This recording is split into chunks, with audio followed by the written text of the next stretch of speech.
South Sudan government and rebel forces are both recruiting children as young as 13 to fight in the country's civil war, a rights group has said in a report rejected by the government.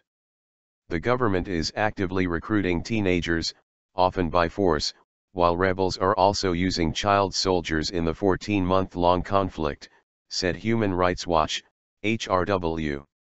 Despite renewed promises by both government and opposition forces that they will stop using child soldiers, both sides continue to recruit and use children in combat, said HRW's Africa Director Daniel Bekele.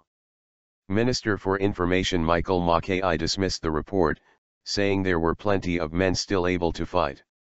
How can we recruit child soldiers at a time when we have sufficient manpower? He told the AFP news agency. We have no child soldiers.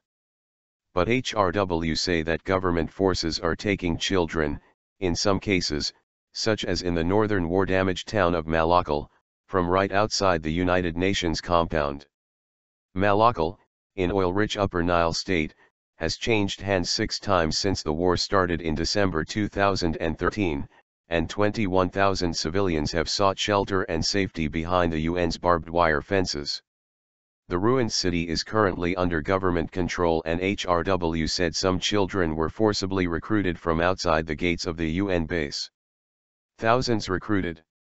The UN Children's Agency says that in the last year 12,000 children, most of them boys, have been recruited and used as soldiers by the army, rebels, and allied militias.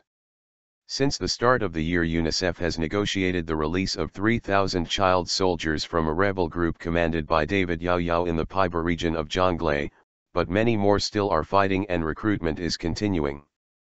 In response to international pressure, South Sudan's government passed a 2008 law banning the use of child soldiers and setting a minimum age of 18 for recruitment or conscription. President Salva Kiir and rebel leader Riek Machar headed the government that signed the 2008 law, but it was quickly flouted when fighting began and soldiers were needed. Fighting broke out in December 2013 when Kiir accused Machar of attempting a coup, setting off a cycle of retaliatory killings across the country. War continues despite numerous ceasefire deals.